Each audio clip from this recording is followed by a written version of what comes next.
Good, how are you? Yes, I'm not bad. Um, Thanks for doing another podcast. It's good to talk to you again. And Hopefully not as many questions as last time, because last time we went for like 2.5 hours. I'm hoping this time we can keep it like an hour and get like a decent run time, like enough to keep people interested, but like not so long that by the end of it you're kind of like, well, got news for you. Um, Mm, I, as you know, we're doing this a bit sooner than usual, so that way there'll yeah. be less questions, and people just ask more questions. So we I was expecting you to be like, and people asked nothing because we didn't have enough. no, we have plenty of things, and yeah, we'll some of them we'll probably get through fairly quick, but I think that there's some good ones in here, so let's get into it. All right, hopefully I don't ramble too much. Yeah, okay, we'll see. Let's start. Okay, so firstly, um, we've got the predictable question, which is, what are your thoughts on SM's new girl group, and should we be worried about Lee Soo-man's ideas? Yes, the real life Vocaloids. I think the most concerning part about it is the age of the girls who are the real girls versus the design of their avatars. So Karina, I think her stage name is, because her real name's Jimin. So good luck debuting if you're going to use your real name, given two already prominent Jimins. Um, yeah, Karina, I'm pretty sure is a minor. And then her AE Karina is dressed in a crop top, has prominent cleavage, short booty shorts, and then like massive stripper heels. And it's like a very unsettling idea. I'm like, is this what they want her to look like as technically still a child? So yeah, I'm not a big fan of that part of the group, to be honest. What about the whole idea of having someone potentially transfer their, I don't know, idolatry slash Mm. fetishization, whatever, onto an artificial individual? Um, Yeah, it's strange. I mean, it really depends on, I guess, what that means for each individual person. So, for example, I like KDA, which is a AI type group. Like Madison Beer has her own character, so does the girl from G Idol. I think there's two of them in the group, etc. But I think what works best about KDA is the fact that there's like a separation between the real life idol and then the fact that their AI is an artificial character. I think what's unsettling about the SM idea is that this is real Karina and then this is AI Karina who is still Karina.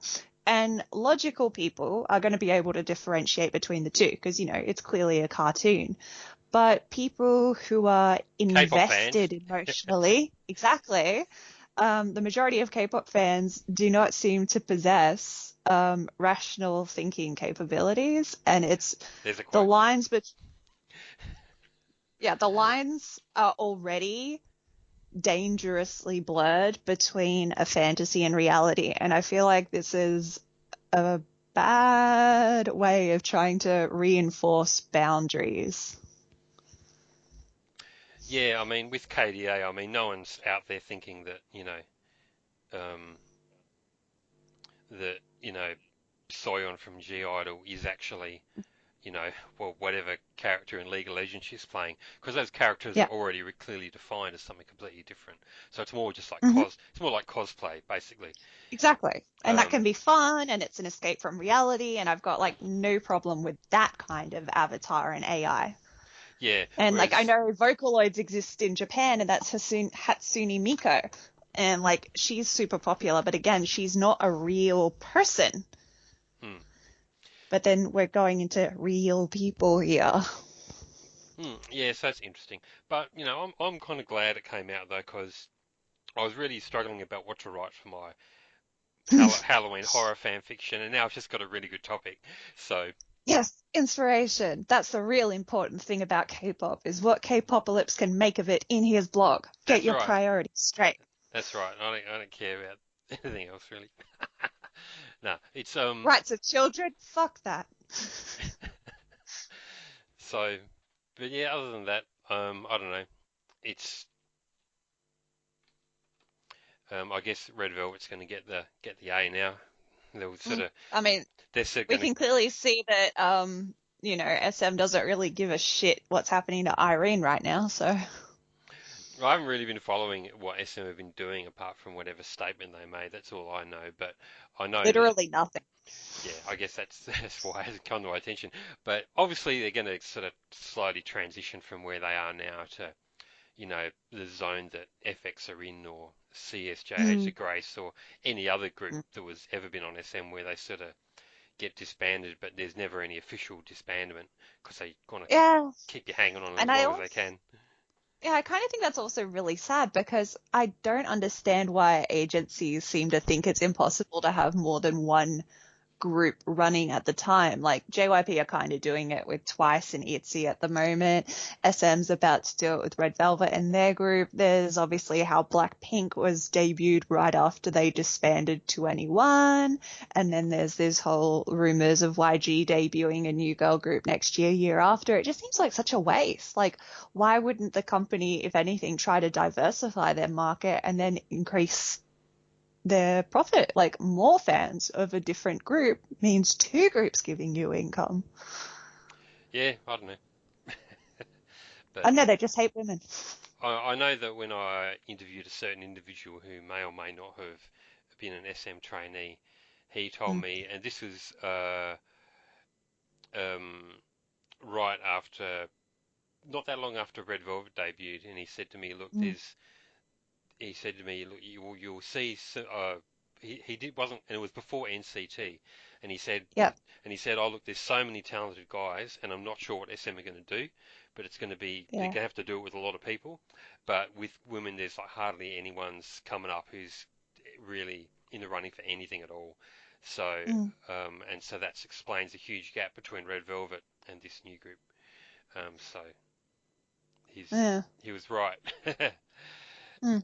Um, anyway, we'll move on to the next one. That's question 1 of 50 down. How are we All right, going? let's power through. Yay.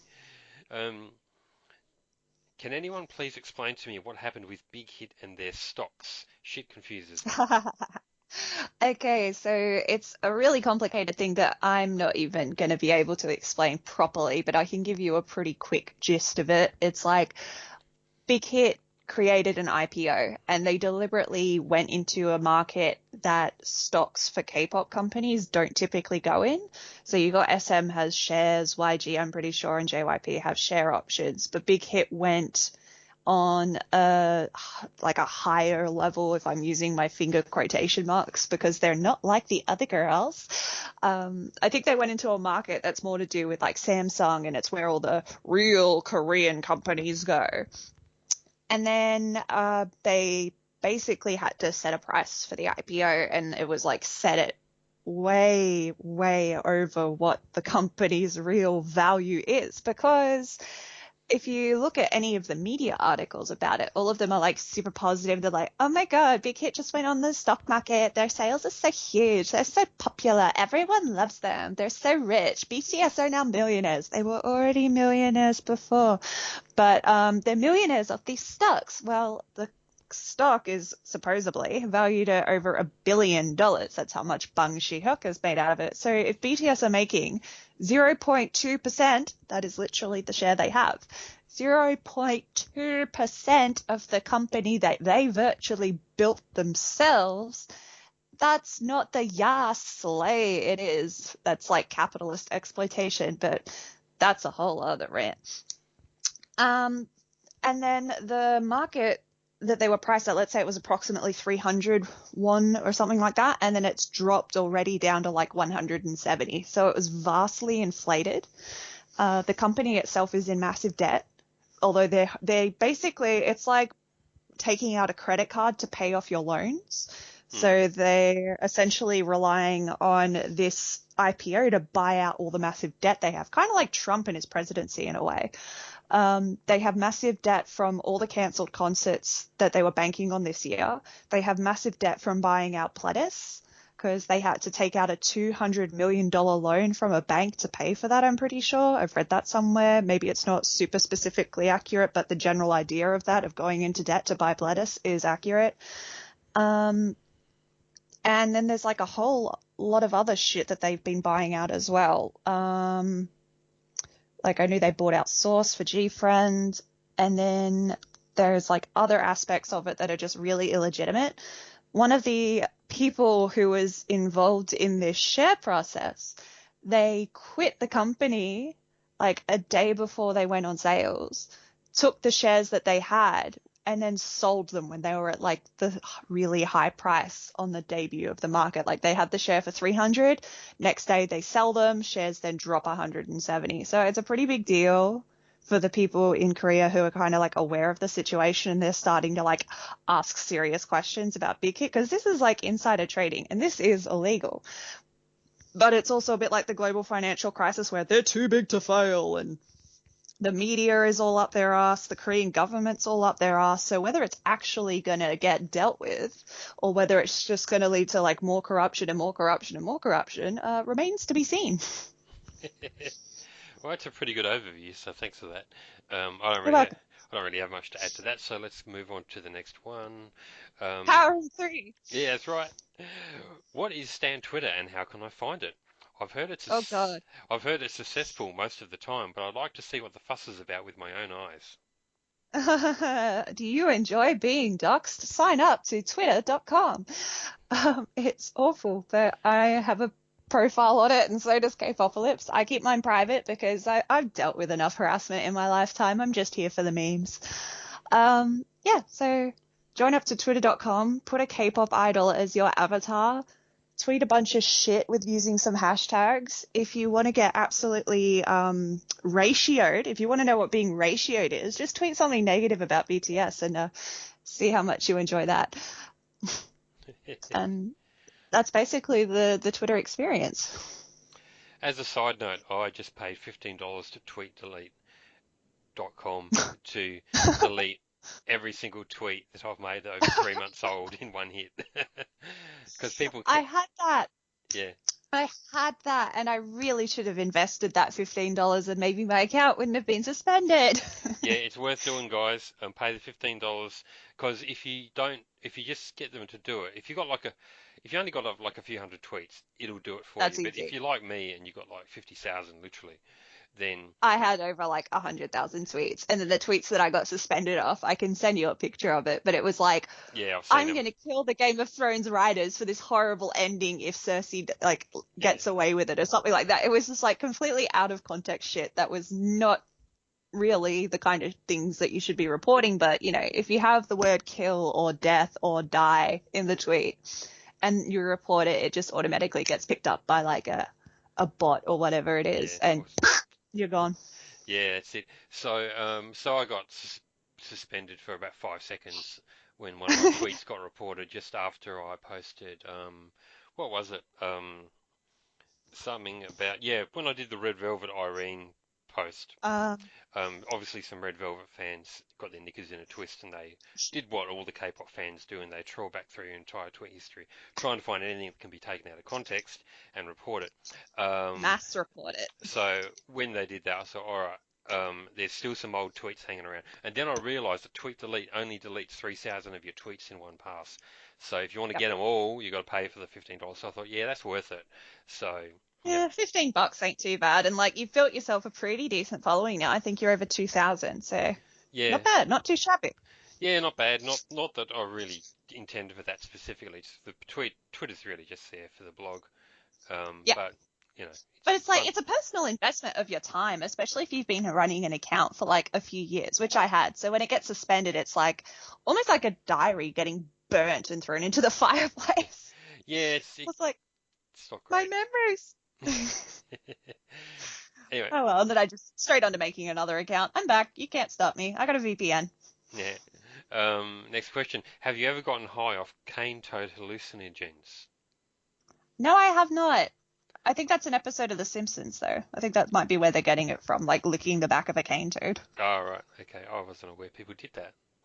Yeah, I don't think it's real. I think it's like in a cartoon. Although maybe it is. Who knows? It's been too long since I've seen the Australian episode of The Simpsons. I think I saw it when it came out, and then never again. I mean, I like my Simpsons, but I only like it up to a certain season. Yeah.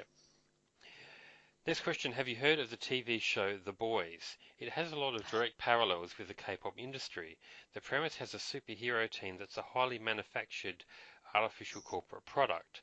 The superheroes are just like K-pop idols when they're in reality a bunch of antisocial narcissistic arseholes because they had a warped upbringing in the entertainment spotlight. This is especially true of the show's Superman analog Homelander, who is sold as a caricature wrapped in the American flag, which is his cape. Yep, I've heard of it. I definitely want to watch it. I've actually got it like to watch on my watch list. And I don't mean like I've got it to watch on my watch list as in like, oh, I'll get around to it. Like I've actually downloaded it to watch. So legally, of course. Cool. I have never even heard of it, so It's on Amazon. right, So okay. it's like one of those Amazon Prime shows. But I know my parents have watched it because my mum had it on like one of those streaming services that she uses. So Yeah. I am actually very interested in it. It does look really funny, and it's probably something that you would enjoy too. All right. Well, I'll make a note. Do you think this song is misogynistic? And they've done a link instead of just tell me what the fucking song is, so I just bring up. Is it War of Hormone? If it's War of Hormone, the misogyny makes it slap. No, it's not. It is a song called Automatic by a bunch of boring rappers. I'll Is it link to you. K-pop? Yes, it is. Okay. I'll just bring the chat up. There it is. Is it? I'm loading it now, so I'll see if I can like switch on our. Oh, there's English subtitles. So I've you got don't need fucking. sound. Piss off, YouTube. Ugh. You don't have uBlock Origin. You're getting ads. Oh, I had an ad on. I have ad blocker on what's it called, Firefox, but this link automatically opened up in Safari. Right.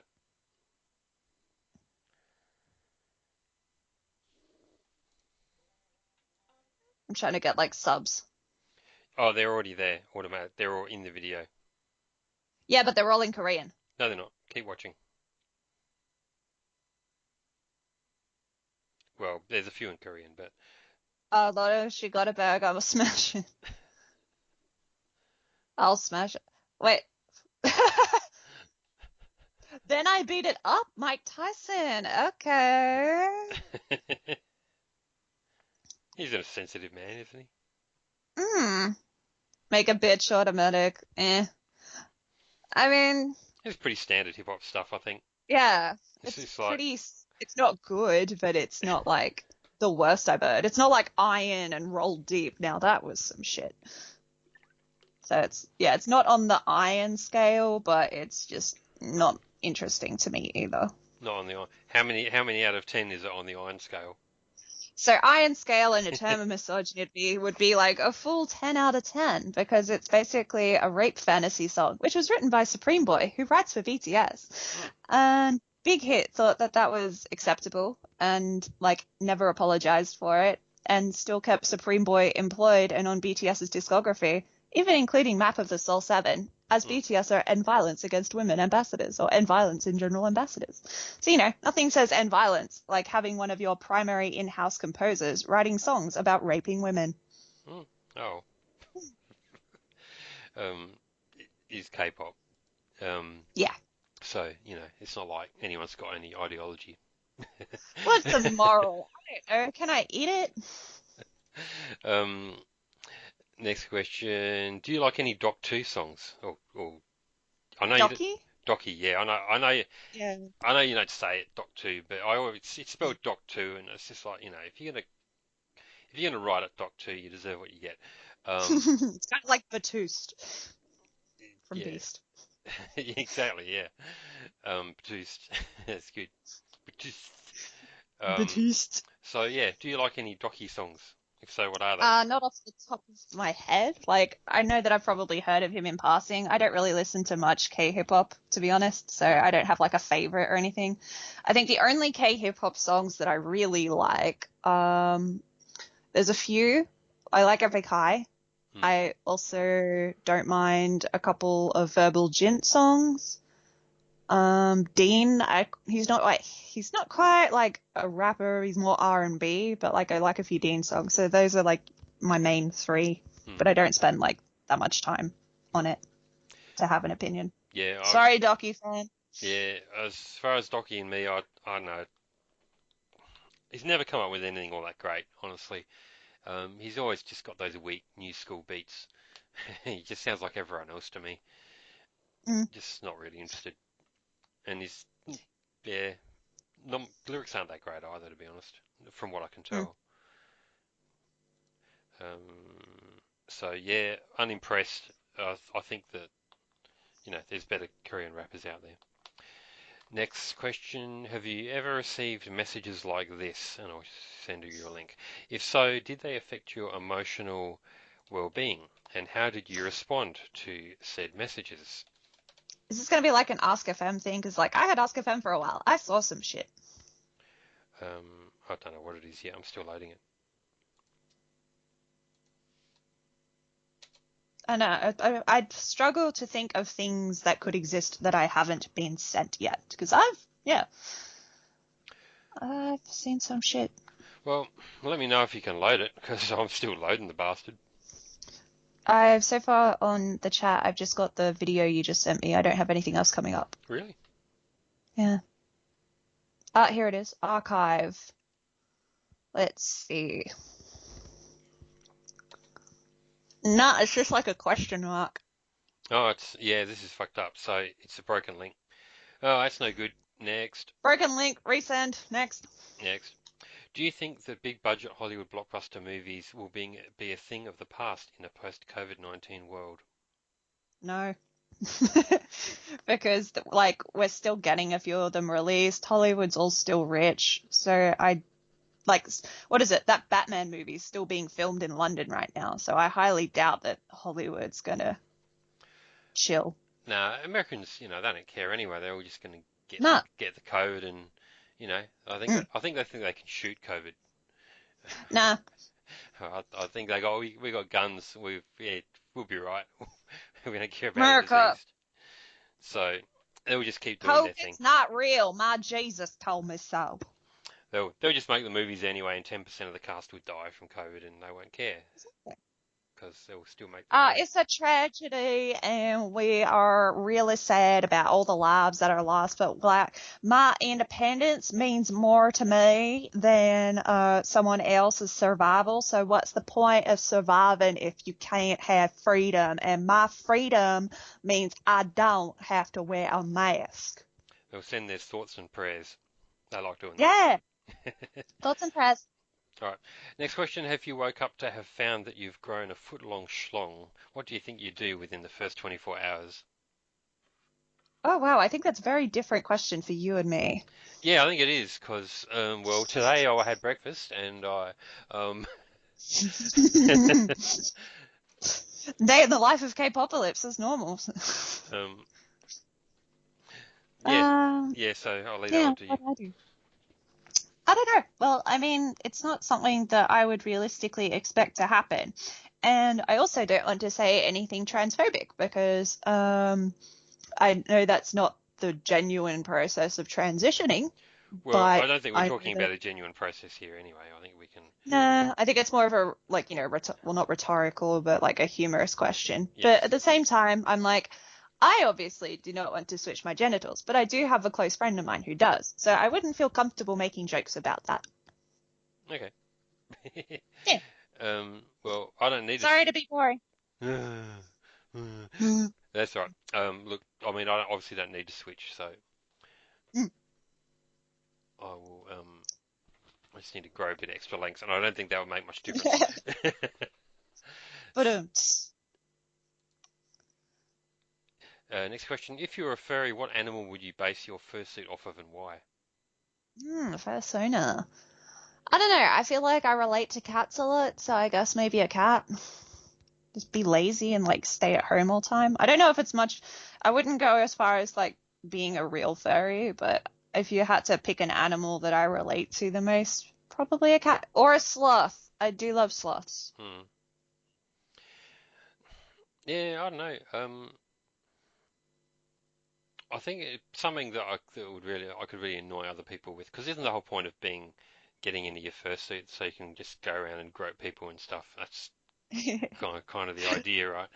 Yeah, So like scare kids at the park. yeah, so I'd be something that'd be intimidating, like those. I don't know what they're called, but when I was young, is they always had these sort of caterpillar things up in trees that would sort of squirt acid in your face and stuff like that. Oh, yeah, What are I they know what those called? ones are.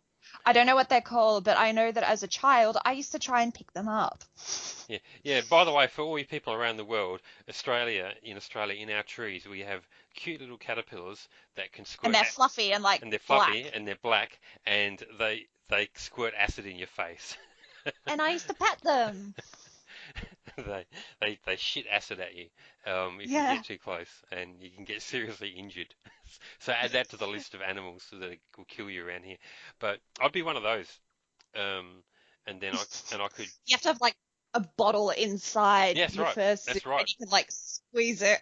That's right. So I'll be this big. Wouldn't have to put too much effort into the actual suit because it'd just be like a furry black blob. Um, Yep. but and then I could just have like a gallon drum in there or something, or a water pistol with my urine, and just go around Gotta be acidic. and yeah, mix it with a bit of hydrochloric acid and just go squirt other furries. And I think I think that Melt them into their fursuit. I think that'd be kind of cool, and you cause thousands of dollars of damage, because those fursuits, they're not bloody cheap, because No, they get them all I was custom gonna made. say, yeah, you'd get banned from the next convention. You would, but you'd sure have one hell of a good convention Yeah, on the way there. go big or go home. Next question: why do armies seem to hate TXT? I thought it's that agency family K-pop stands are common. It's a really split divide. So you'll have a lot of people who are TXT fans will also have like the Tiny Seven in their display name. And there's a lot of armies that I see who generally do tend to be pretty big on that company bullshit stuff. And then there's the other side who don't like TXT because for years Big Hit and BTS have built their fandom reputation on being not like the other K-pop companies. We didn't have privilege. We worked our way from the ground up and nothing was handed to us.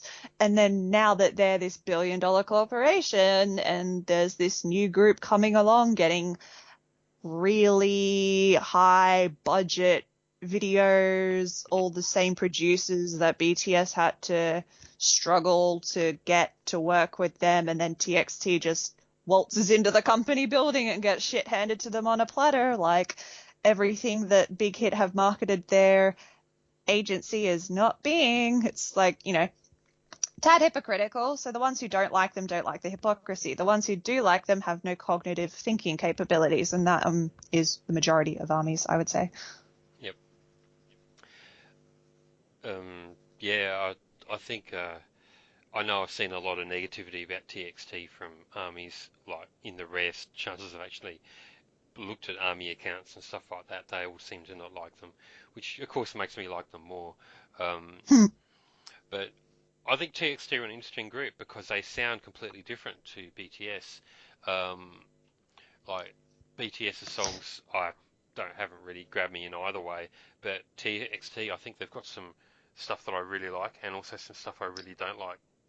Yeah, it's really hit and miss. They've got a couple Mm, of songs I do like, and then there's that cat and dog song, which is like the worst thing I've ever heard. that's pretty bad. But I'll give them credit. Yeah, I'll give them credit for like a couple of good songs in there that they do have.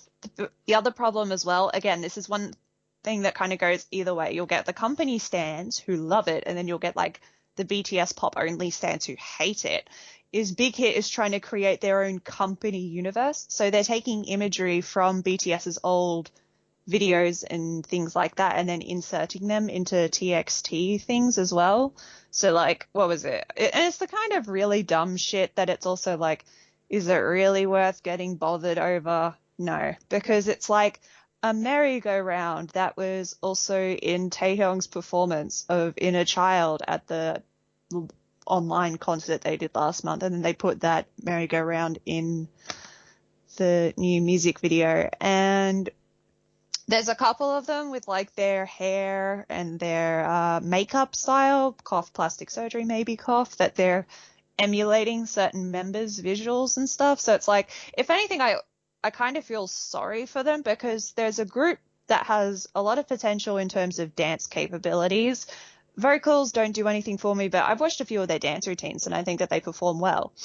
And as you just said, their music's not bad either, but the problem is Big Hit themselves, putting them under BTS's shadow and then refusing to allow them to kind of form their own standalone identity. And so that's going to really just keep them caught in between a rock and a hard place until they're allowed to actually grow as their own artists. And Big Hit allowing that to happen is highly unlikely.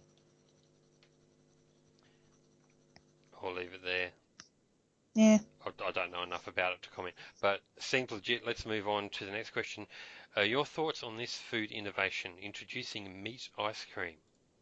I'm going to send I don't think I need. I was going to say, I don't think I need to see an article or a picture on that. Well, I'm going to have a look anyway.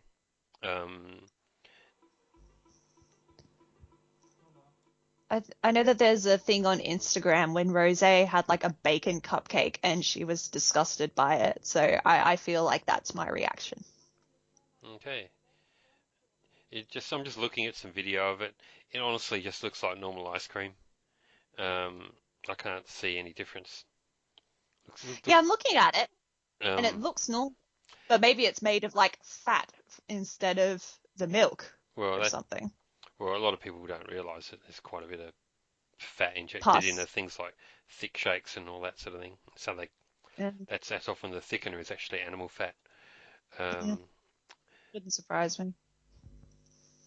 I try not to consciously think of that stuff when I'm, indulging in junk food. I'm like, if I'm eating junk food, I'm not exactly here to be healthy. I don't want to know. I just want to stuff my face for a bit. I'll deal with the consequences later. Next question is going to be bad news for you, and a link about Australia denying the import of sexy adult products. Damn. Sorry. I'll send you the link.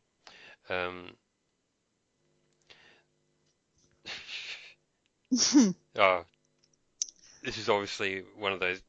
Sankaku Complex is like one of the, crazy right-wing site, I think. The rabid feminism plaguing the stranded tribal nation of Australia has now forbidden. Yeah, I just literally saw that rabid feminism, and I'm like, oh, this is gonna be good. I don't think we're really that rabid feminists down here, to be honest with you. I mean, if we're really I was gonna say, if we're trying to appeal to the alt-right fan bases, I should probably log off the chat and just let you talk for the next hour. I don't think I appeal to them much either, although maybe I do, I don't know. But probably more than me. Yeah, maybe. But anyway, I'll just move on. I don't really give a fuck about this article. No flashlight for you. Nah, not really in the flashlights. It seems like I don't care how they make it. It wouldn't feel right. I just feel like something like that would hurt. It wouldn't feel as soft as a real thing. Next question: would you play this game? And a link to a game called Lovely Overseer Dating Sim. This is furries again. Someone's got a furry obsession. Sending us Tell them questions. Tell them to play that horse dating sim. There's a horse dating sim? Oh my god, you have to see the horse dating sim. What's it called? I'm googling it now. It's like the funniest shit. I would say horse dating sim. Come on, load. Haha, it's called My Horse Prince. And I'll literally just send you the Google search, because it comes up with pictures and the link of where to play it and all that shit. It's like the funniest scene. It's just it's a horse but it's got like a handsome boy's face instead of a normal horse face. And I'm pretty sure there's a pigeon dating sim as well. My Horse Prince. Oh my God. Will you be my owner?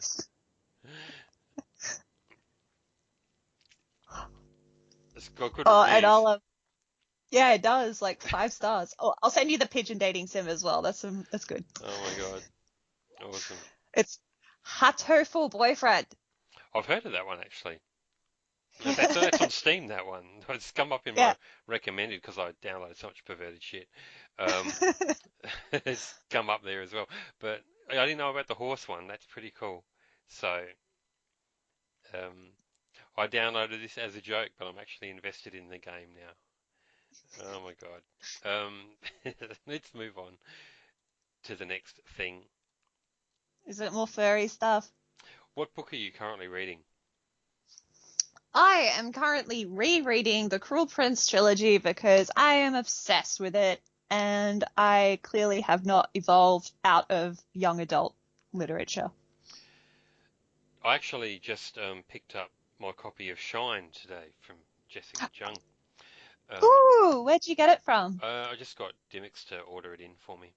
Um, Nice. and um, yeah, so you should actually be able to buy that in Australia now. It should just be Yes. in your Dimmicks bookstores or whatever. Because I said I want this book, and they said, oh, we've got 5 of them coming in anyway, so we'll just put your name on a copy and leave it behind the counter.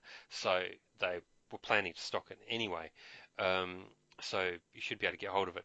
Haven't looked at it yet, haven't even opened it up yet, but I'll probably after I publish this podcast with you, probably the next post is going to be either the question and Like a answer review. series or it's going to be a review of that book because because I'm really curious to see not how good the book is. I don't really give a fuck, but we all know, What thinly veiled, yeah, like what thinly exactly. veiled things are in there. That's right. We all know that it's just an autobiography in disguise. So we want to It's know, brilliant. I can't wait. Yeah, I yeah. definitely want to read it. I saw Asian Junkie's little, He didn't say much about it in general.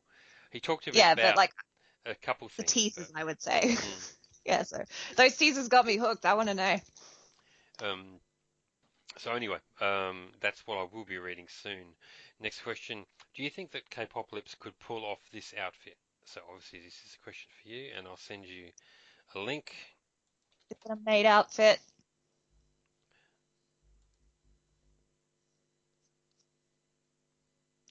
It's going to be another broken link. Oh no, it's going to work.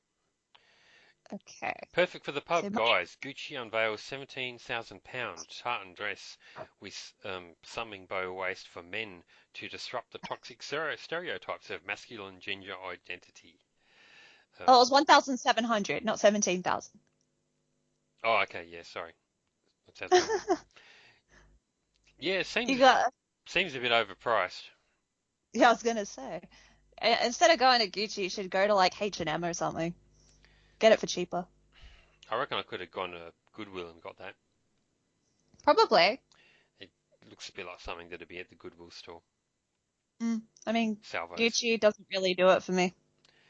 Yeah, not my style. I don't like orange either. Orange isn't really my No. colour. So, Orange is, I wouldn't know your complexion to be able to judge what colors are yours, but I, for one, know that orange is definitely not my color. mm, yeah, orange, nah. Anyway, um, next question is going to be, one who was interviewed by Rolling Stone India and was asked what motivated him to work out so much. One of the reasons he gave was that very few singers in Korea have this body type, so he stands out more as an individual. Wano is probably the most objectified male idol, so obviously fans do like this kind of body, which is very different from the typical skinny male idol. So why are the majority of male idols still very slim and often on restrictive diets? Do companies I believe? never understood this. Speaking, I mean, I would say as a woman, but then again, I'm not really like super hetero. Like, I'm not really that into guys' bodies, but um, I thought you were about to say I I'm not have a really lot. a woman. Who knows these days? Hmm. Um, but with like the body types and stuff, I've never understood why it seems to be this industry-wide thing of like tall and skinny. Maybe it's like because they want them to look like fashion models. I think it's also to do with infantilizing them because a lot of the market, maybe in Asia more so than the West, tends to be like the Nuna market. So they want them to look as young as long as possible. And part of that kind of makes them looking like they're still underdeveloped teenage boys. But I've never been much of a fan of it. If you're going to look at body types, probably 2PM had, they had decent figures. They worked out. They looked fit. What's his name? Jungkook in BTS is probably like the most fit of the group. But even then, he still looks skinny to me. Like whenever I see a lot of thirst posts, because I've got some friends who are like super into him and he's a handsome guy. But it's funny when I see them make thirst tweets about him because I'm kind of like, that body type is really a dime a dozen around Australia. You go to Bondi or you go to any beach really, and there's plenty of guys who walk around shirtless with six packs. And so I'm kind of just like, It just doesn't do anything for me. I go to the gym. I don't have that much of a six pack myself. So I can what's that word? Not condemn. That's the like complete opposite word. Condone. I think that's it. But condone kind of means approve. I can't think of the right word. It's like congratulate. I don't know. Yeah. Commend. That was the word I was trying to think of. So yeah, I commend anyone who's able to like, work out and get a nice body. But it's also a bit strange to me how they seem to go for the really low body fat look that is really starving the body of water and nutrients to make the muscles that are there more prominent. Kind of like Kai from EXO has the same thing as well. It's like trying to make them look more slim, but part of that is also a very restrictive diet. And I'm just like, put on a few more kilos. Why is there this obsession that if you weigh over 70 kilos as a male, then you're fat? What's his name? RM made some post on Weverse about like, oh my God, I'm 74 kilos. I'm so fat. I have to go on a diet. And I'm kind of like looking at that on my phone like, bruh, you're a dude. You are slightly taller than me. And I'm a little bit less now. I was like the same weight at the time. And like, maybe AustralianSana fat. But also AustralianSana is 178 centimeters tall. So me being 70 kilos isn't overweight. It's still within a healthy BMI range.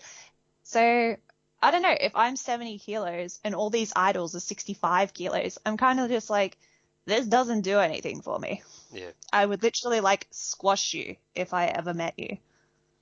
Yeah, and 70 kilos for a guy at that sort of height is, when you look at BMI, you got to remember that muscle weighs more than fat. So that means BMI. It's not typically weighs more than fat. It's more just like it's denser or something like that. If you're going into specifics. So if you've got a muscular build, then you're going to weigh a bit more.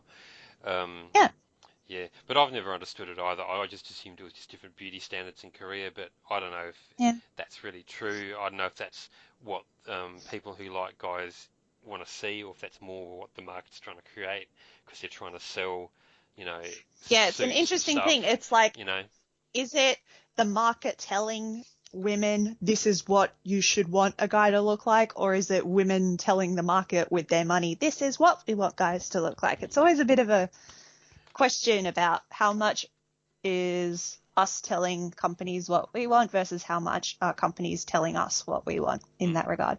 And I'm sorry to companies, not really, but no matter how much you try and convince me that I supposedly want like skinny, fragile men, it's not going to happen because I'm not. And I think that also plays into, beauty standards for women, forcing women to go on diets, because it's like, look, this man is 70 kilos. He is fat. If you are 70 kilos, you are a walrus. And I'm like, no, I'm not. I go to the gym. I eat healthy. You're not going to make me feel ashamed of my body weight just because a guy weighs less than me. So no, it doesn't work for me. But, unfortunately there are people who are younger than I am, less self-assured in their bodies, and I think it kind of can play on their fragility a bit. So that's why I'm not a fan of it. Yep. Next question is our obligatory Jar Jar Binks question.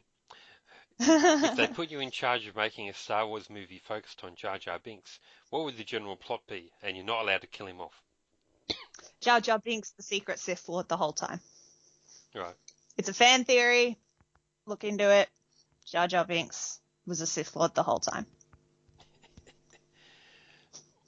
I don't even know if I know enough about Star Wars to like the ones with Jar Jar Binks in it to even give a good answer to this question.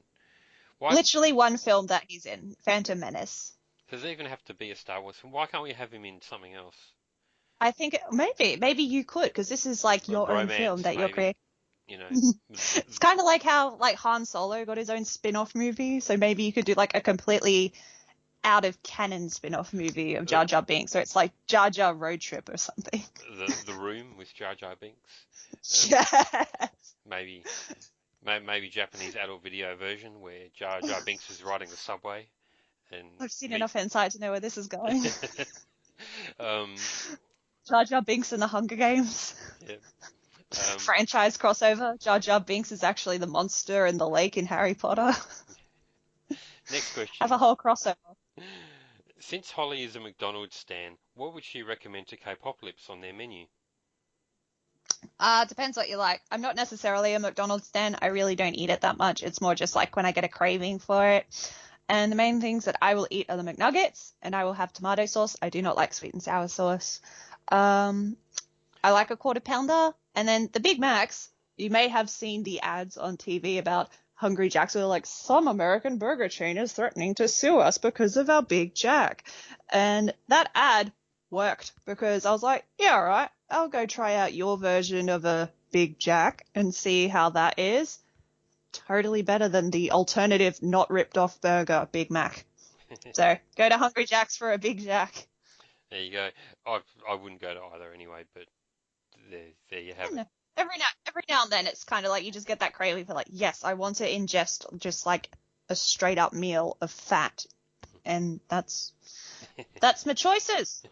Next question. I would like for AustralianSana to continue her rant about Big Hit not allowing the BTS members to take many solo activities. Also, if Big Hit did Jin so dirty, why hasn't he left already? Well, straight up again, fuck Big Hit Entertainment. I hate them. All my homies hate Big Hit. It's really restrictive on the individual members, and I think it's also to do with a lot of blackmail. If you read the excerpts that Asian Junkie posted on his Twitter about Shine, and I'm sure Kpopalypse will read more in detail very soon himself, there's parts in the book where she alludes to the slightly corrupt ways that agencies get the idols to extend their contracts. For example, when you sign the initial contract, potentially there's the possibility, hint, hint, wink, wink, nudge, nudge, etc. Not real, it's fiction, but it could be, that they actually get you to sign the contract extension at the same time, and the contract is dated for like in the future. So there's one possibility. The other possibility that I really tend to think of it as is they've got shit hanging over their heads because they follow them around with cameras on a 24/7 basis.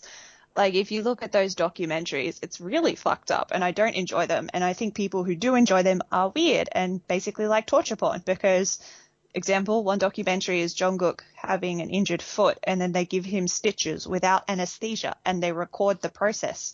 And I'm like, why is anybody enjoying this? Why are people not complaining to the company of how exploitive this is?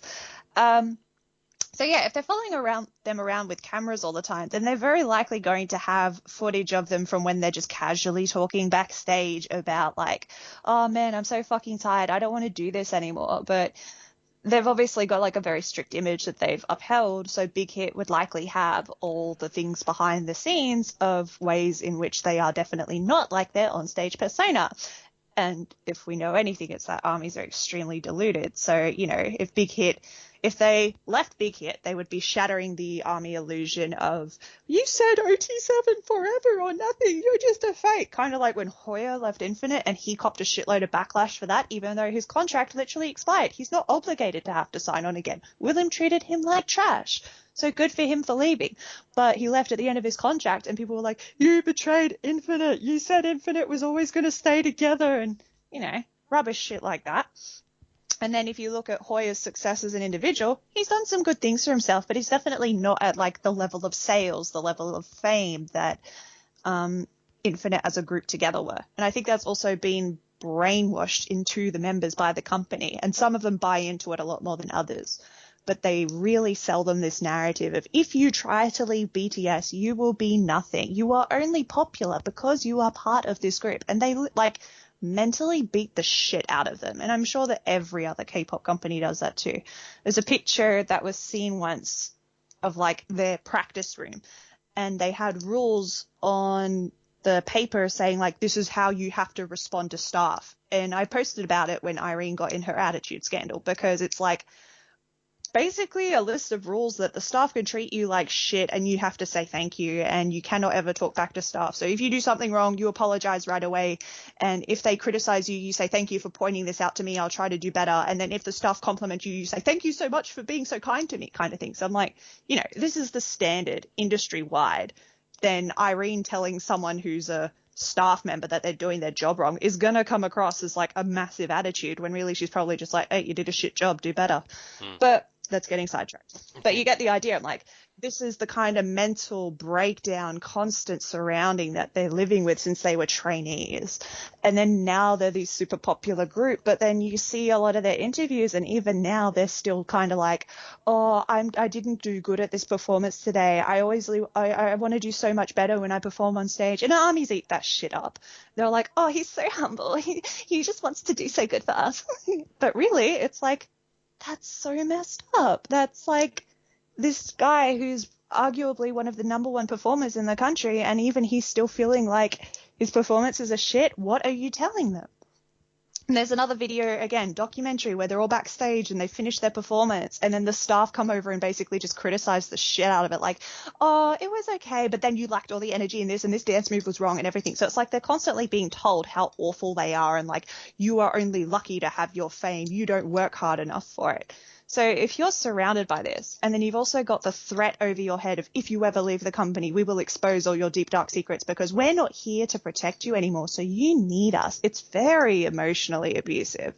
So I want Taehyung, I want Jin, I want Hoseok, I want I want all my favorite members out of the company. But realistically, it'll be very difficult to actually happen. Yep.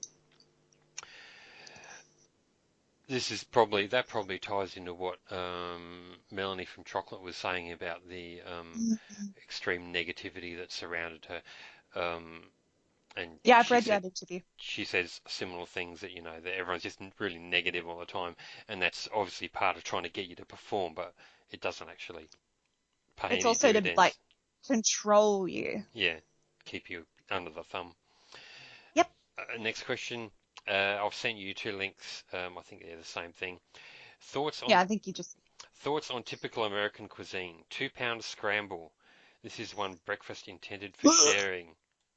I literally can just see like this giant hunk of cheese on it, and I'm automatically just like, don't get me wrong, I like a little bit of cheese. I cannot eat that much cheese. I didn't even realize that was... I thought that was like a... butter. like a Besser block of something. Oh, it says cheddar in the video, but I can't do that. No way. Ugh. And then like if you look at portion sizes in America compared to Australia, and you like, for example, like a small in American McDonald's is like a large in our McDonald's, that kind of stuff. It's just like, Jesus Christ, it's terrifying.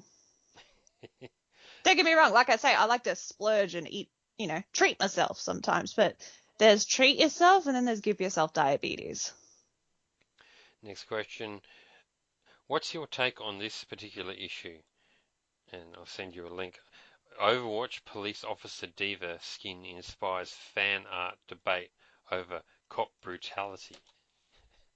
Let's see. Yep. Yeah, it's kind of like, don't glorify police officers in media. Because, if you look at a lot of, like, but cartoons, isn't that like, about 30% of all media ever that comes out of America? Yeah. Like, every cop show, Yeah, it's like, it's a battle that people are kind of trying to take up a bit more in terms of, stop making police officers look like this cute, fun. It's subliminal recruitment, and kind of like, well, you've got to get people into the force somehow. I mean, Exactly. Yeah. No one's going to go into it if you show them what it's like. So it's a bit of brainwashing. It's subliminal stuff. So I mean, definitely right to protest it from other people to kind call it out for what it is. So yeah. I don't know. I think you got to have recruitment somehow. Otherwise, you have no police, which is fine for a while. But I don't know. Some people probably like that.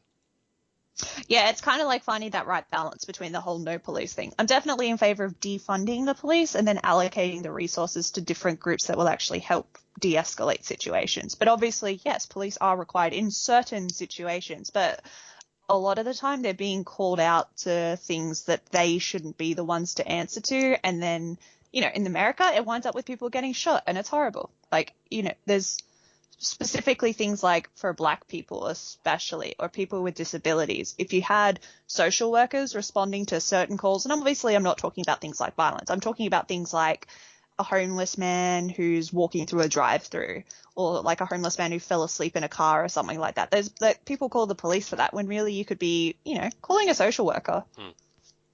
Getting them into shelters instead of putting them in prisons. And there's like the whole prison pipeline and a lot of exploitive labor that goes on there. So yeah. Yes. Next question.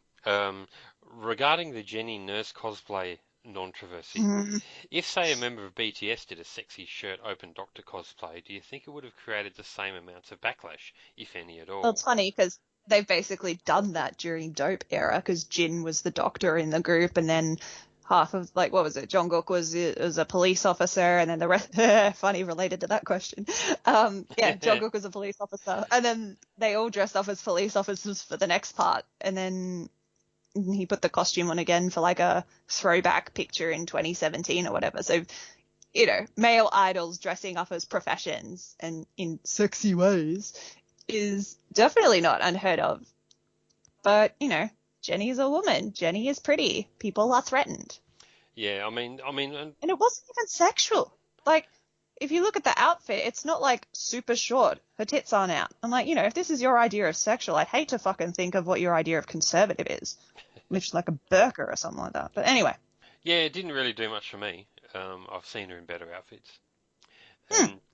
And I mean, and she's far from the first woman to do that too. It's just because she's like the girl in the group that's Yeah, big, she's like the it girl. And then, like, I'm pretty sure, like, one of the girls in Mamamoo did it very recently, and then, like, no one gave a shit because, Mamamoo is one of those groups that Korean feminists like, whereas Yeah, they can do anything. Blackpink are conventionally attractive, whereas Mamamoo are kind of, like, alternatively attractive, according to Korean feminists. So, it's that kind of classy, sexy rubbish all over again. Mamamoo can join the KKK, and the people that eat it up, they love it.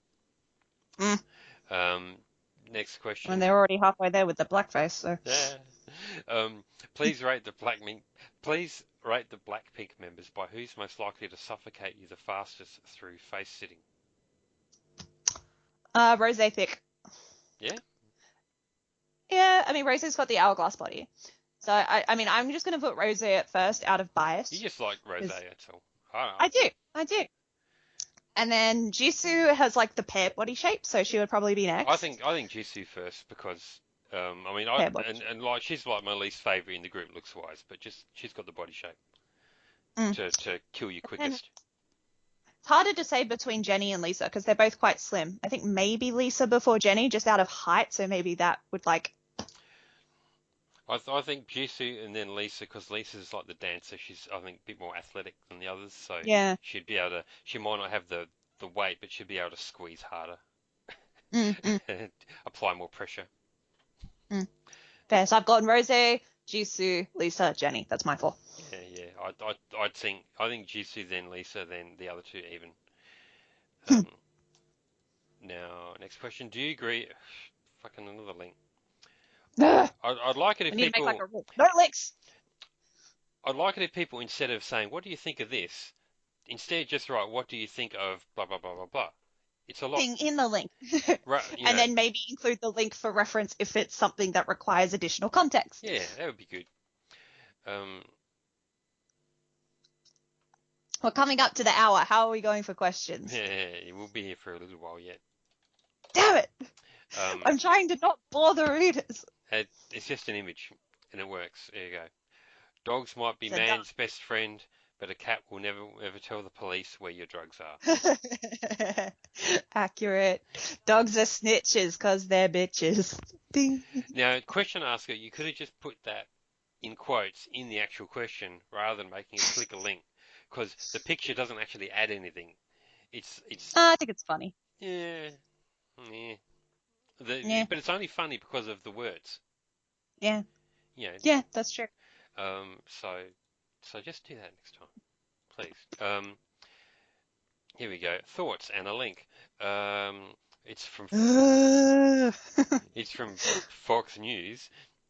Oh God, we shouldn't even be giving them like the clickbait, like the click Don't that's worry, going to rip don't worry. It's an ad archive block. version. It's an archive Okay, version.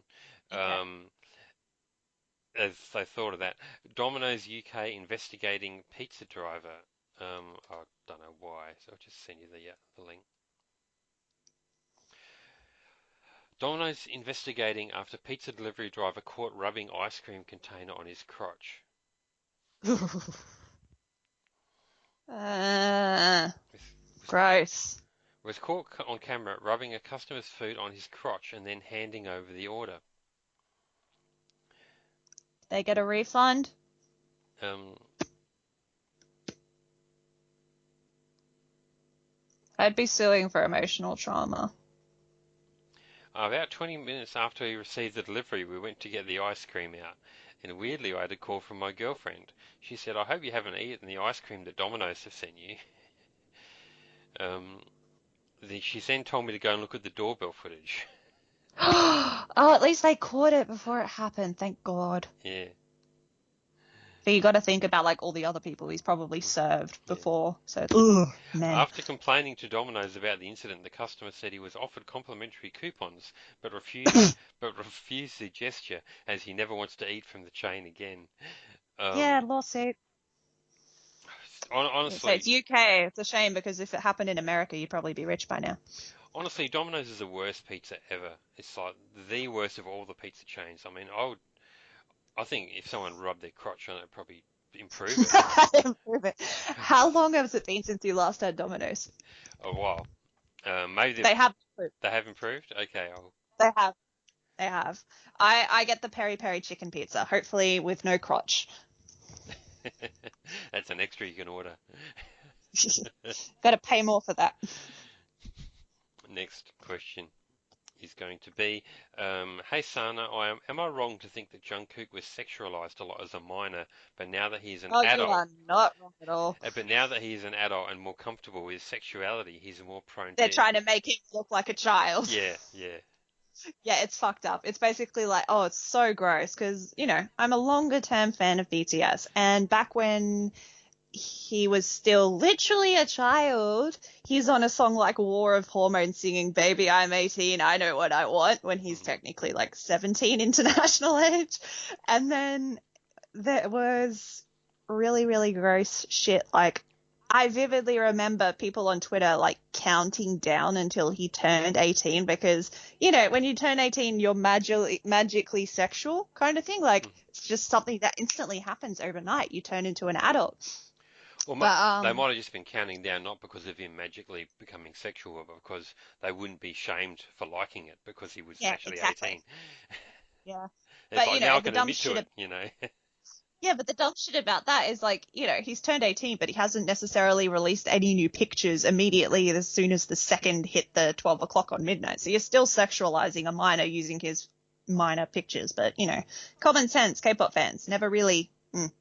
So yeah, I thought that was really disgusting. And I've kind of like just, I don't know, I wouldn't say I infantilize him because of it, but it's hard for me to like look at him as an attractive male because of it, because like I was an adult when he was a child, and then there were other adults who were, making really gross comments about him. And even though he's like, 5 years have passed since then, and he's definitely a grown-up man, and I look at him and he's definitely like, he's conventionally attractive, he's got a decent body, but it's still hard for me to kind of be like, oh yeah, that's hot, because I'm like, oh my God, people my age were like sexualizing you as a child, that's disgusting. PTSD, basically.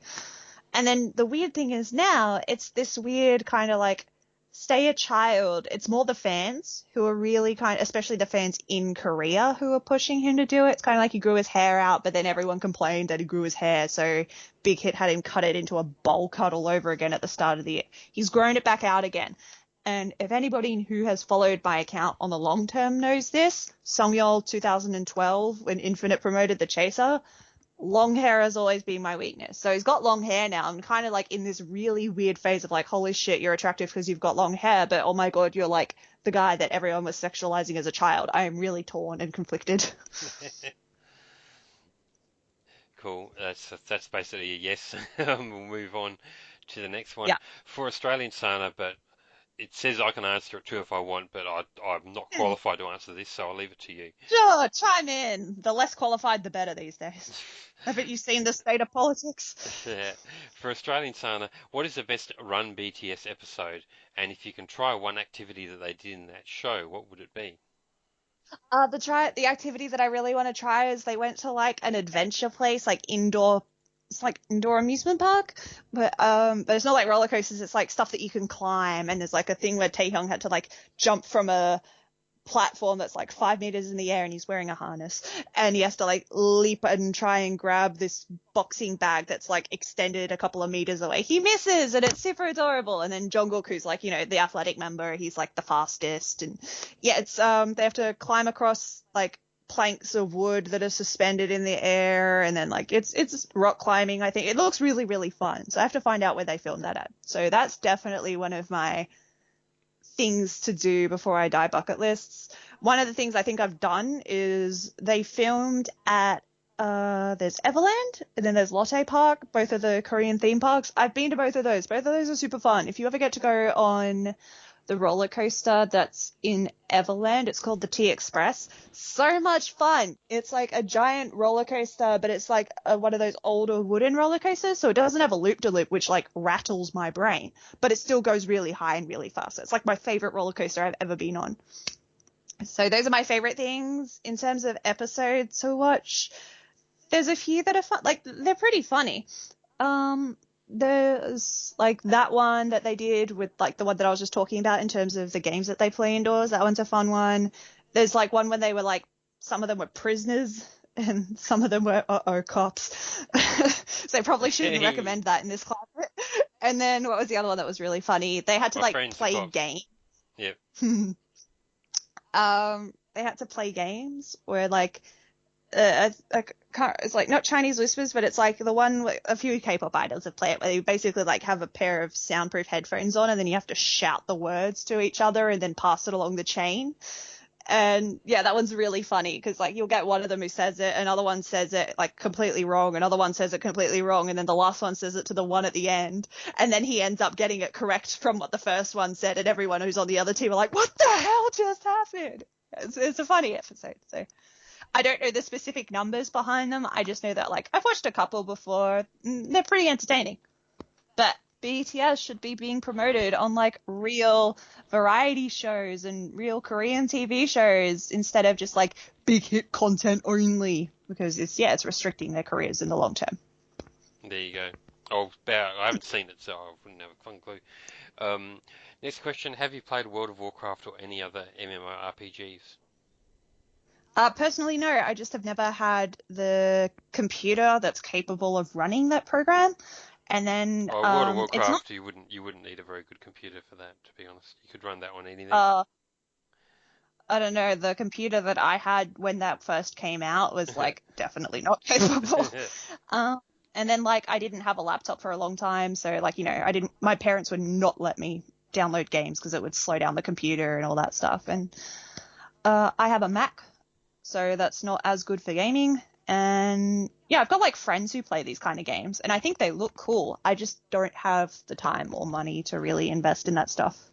Yeah, I've only played World of Warcraft. I played it a little while because when my brother was living in the state, he had it for a while, and everyone in his family had an account because he had like real young kids at that time, and Yep. I played it for a bit, but by then I'd played a few others a little bit, and I'd sort of got the drill. It's just kind of grind, collect 10, aardvark penises and give it to the guy with the exclamation mark over his head, and so on.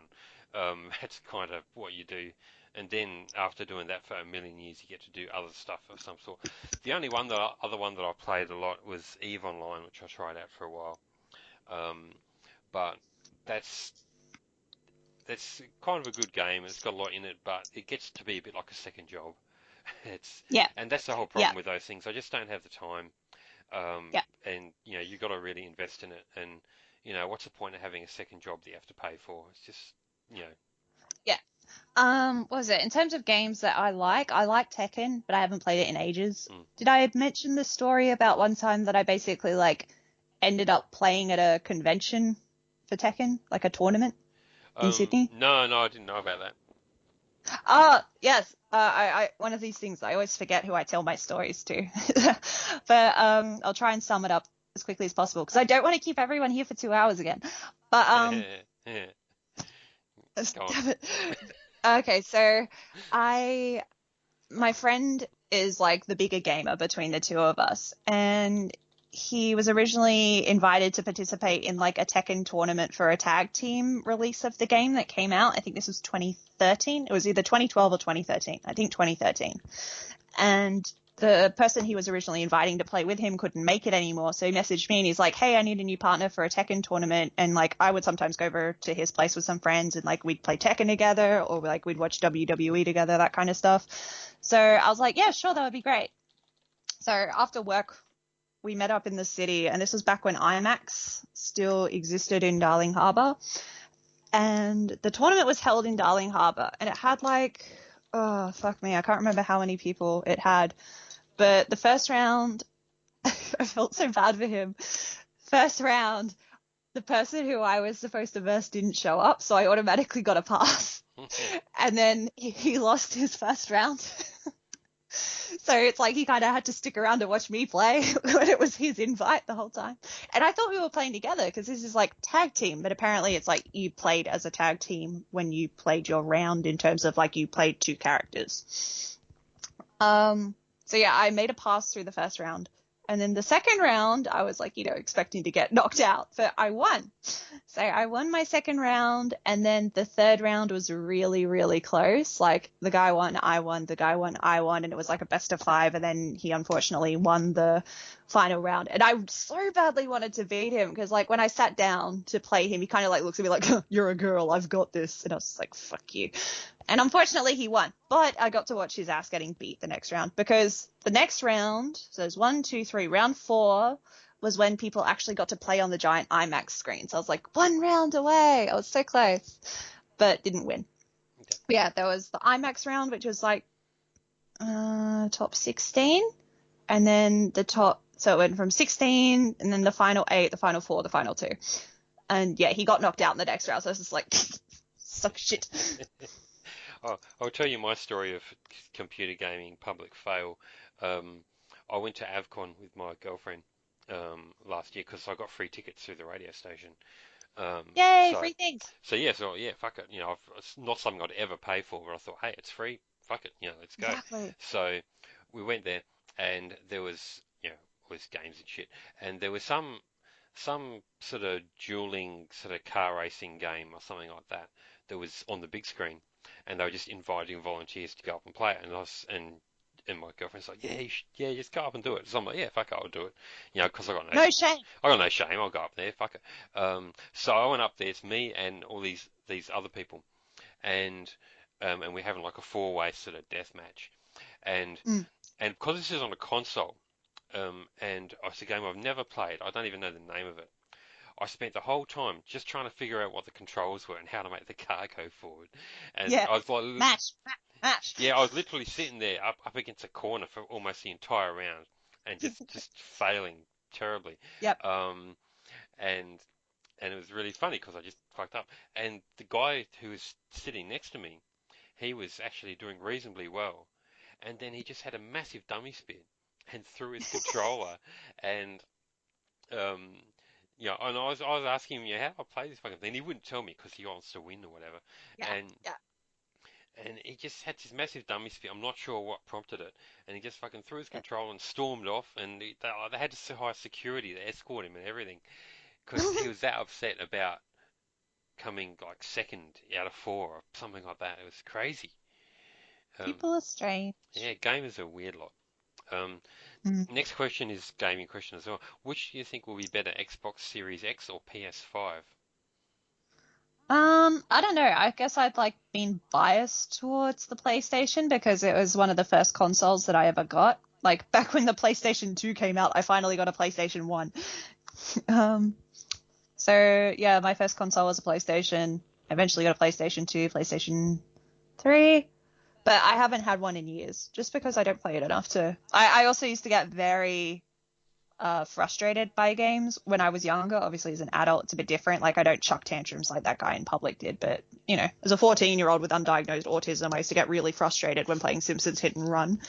Um, so, yeah, I think also that negative experience of being overly competitive or, like, not being able to figure it out kind of put me off Yep. gaming a bit. Um, yeah, I've never owned an Xbox or a PlayStation of any type, so I've got no horse in this race. The only one that I actually would really want to have, because more of the nostalgia, is I really want a Nintendo 64.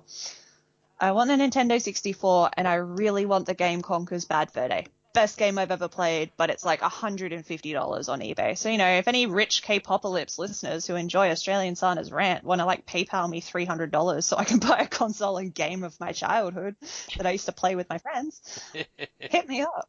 Yeah, there you go. Here's an offer. Next Mm. next question. If you had to cast a remake of American History X using only K-pop girl group members, which would be your picks and why? What's American Oh, you've never History seen it. X? Okay.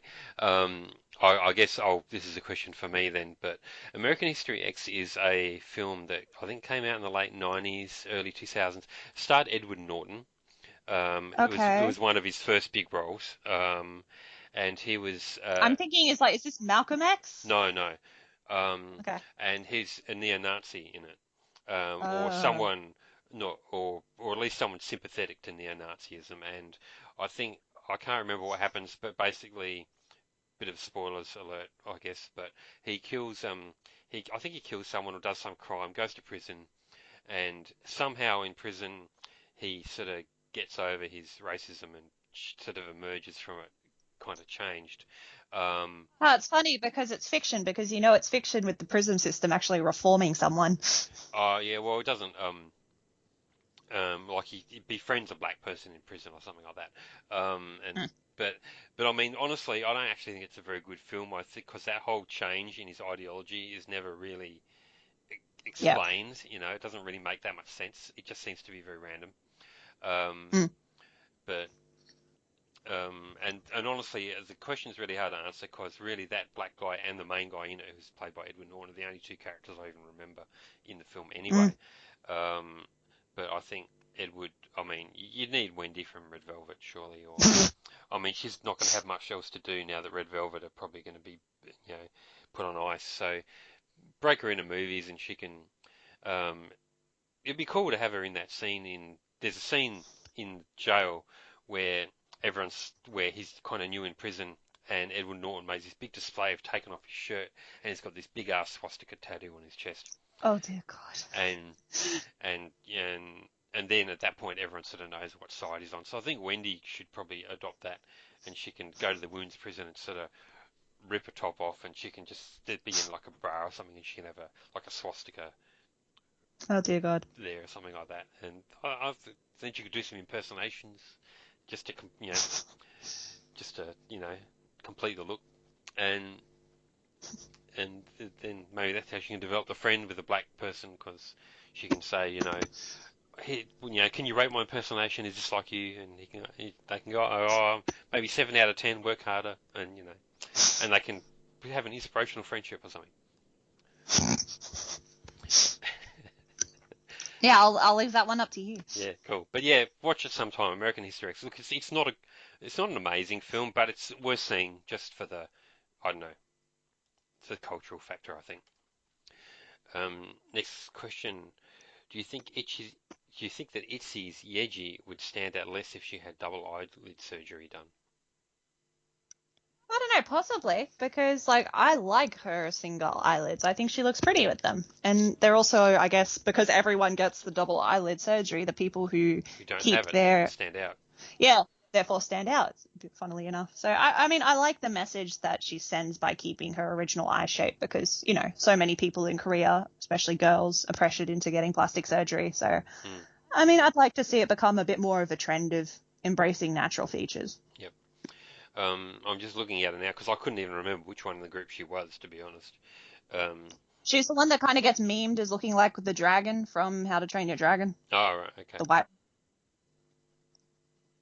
Yeah, well, she's got a unique look, so I think that's a good thing. I think in such a saturated industry, having a unique look, Exactly. regardless of of whether you're attractive or not, I think that's really good. I mean, look at Dewey from Momoland. She's not considered stereotypically attractive, but she also has a really unique appearance, and that, is part of what gets her, that Booked. booked, So I think that's a good thing.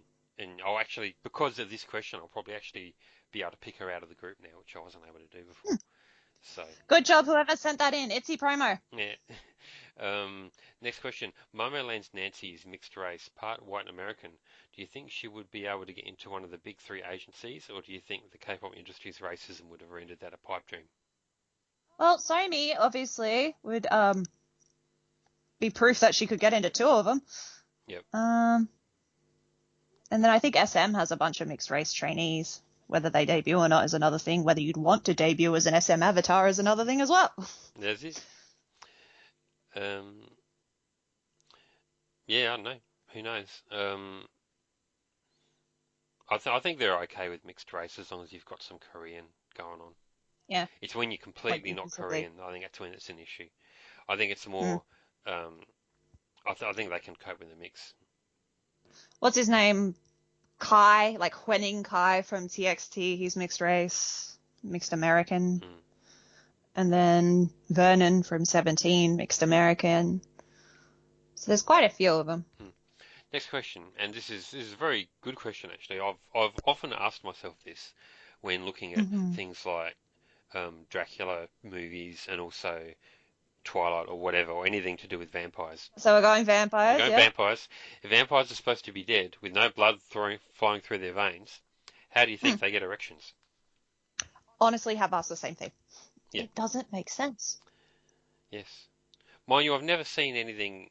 I mean, is them getting erections even in any of the seminal vampire No, it's never stuff? stated explicitly, but it's kind of like one of those hinted at things. In Twilight, he obviously has to get it up because Hmm. he gets her pregnant.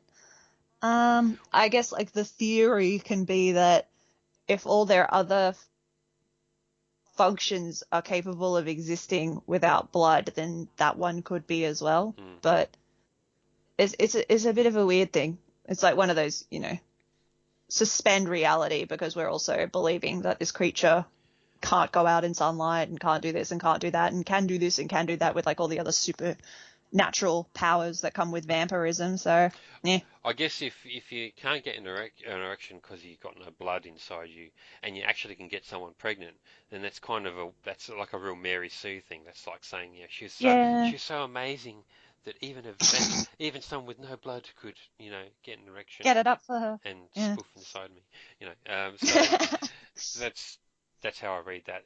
What do you think? Who do you think is the sexiest Sonic the Hedgehog character out of Rogue the Bat, Princess Sally Acorn, and Amy Rose? Are they sending us pictures of what they look like? I don't know what they look like either. Fuck this question. Just Skip. we're gonna give a fuck. Um, have you ever eaten a sandwich cake? If not, would you eat some? I don't know what this means, but they've sent a link Is which there explains. there is a link in Clean It? Okay. There it is. I'm just gonna bring that up. Oh, I see prawn and asparagus. Prawn and asparagus sandwich cake. Looks like. Oh, okay. Is it cake or is it a sandwich? It's a savory. Oh, that is terrifying. Yeah. No, cake is meant to be sweet. Sandwich is meant to be sandwich. It just looks like a normal cake with the prawn and asparagus as It's decoration. like it's like a savory version of a cake. Um. Yeah. Fuck that shit. It's No. for weirdos. Next question. What's your opinion of daylight savings and what led you to holding said opinion? Um, I kind of find it a bit annoying because, like, you lose sleep. And it makes it harder to get up in the morning if you have a morning shift, which I sometimes do.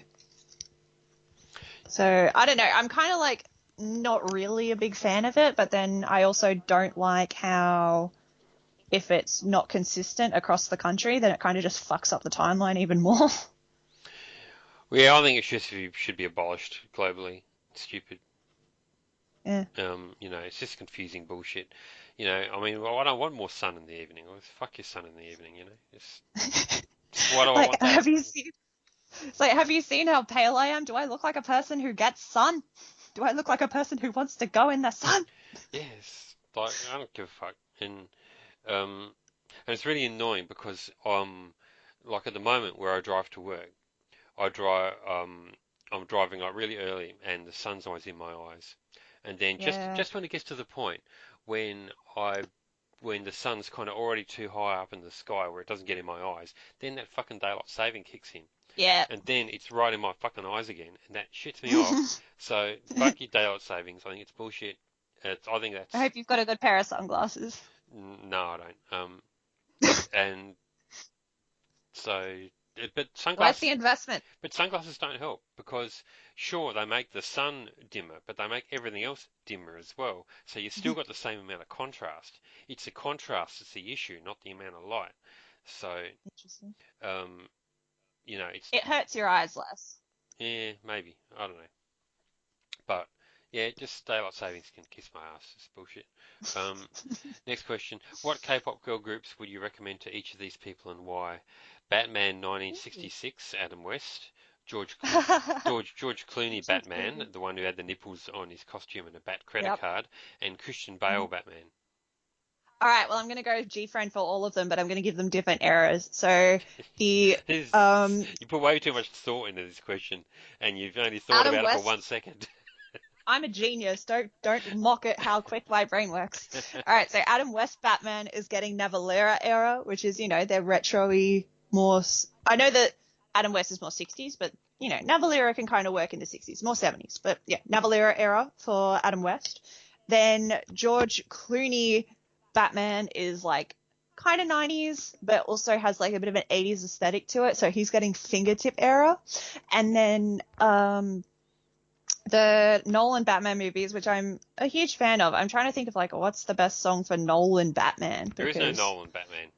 It's Christian Bale, isn't it? Christian Bale, but it's Christopher Nolan's Is it? films Oh, trilogy. right, So whatever. yes, Oh, yeah. see how little I know about this fucking shit. Anyway, go on. Uh, let's see, what one can he get? What's like G Friends one? Maybe he can get Apple era. It's more like serious Mm, yep, G Friends serious era, so he can get Apple. yep. So they're all getting G Friend. I'm picturing Christian Bale now as Patrick Bateman in American Psycho, with the Phil Yeah, Collins scene. But instead of Phil he's Collins, it's yeah. G-Friend. Oh Um, yeah, I know what it's like talking. Yeah, the hip to be square. yeah. Um, do you like G-Friend? Um, I think their undisputed masterpiece is Apple. Um, Socio-political commentary next, about fitting in and conforming to capitalism. next question. Fuck, marry, kill. Asian junkie, anti-K-pop fangirl, and Jeff Benjamin. Okay. Killing Jeff Benjamin just on principle because of like the amount of shit he's done that's, really pissed me off over the years. Don't get me wrong. I like the others I can like, joking beef with, but Benjamin has like done some really messed up shit. Like, he's the one writing those BTS are endorsing Black Lives Matter and armies are great superheroes. So because he encourages armies into thinking they're actually socially progressive, we're killing him on sight. Then, next one, Asian Junkie and I have similar views on a few different topics. So I guess like between the two of them, I would have to marry AJ, and then I guess I'm fucking the anti K-pop fangirl. I guess I'm kind of like apologetic to him for having to do that. So sorry, I don't know you enough to joke about that with you. And like, apologizing to him to have to fuck me, and like, no apologies to Jeff Benjamin for killing him. Mm. Um, yeah, What about you? yeah. I'm trying to. This is a hard one actually. Um,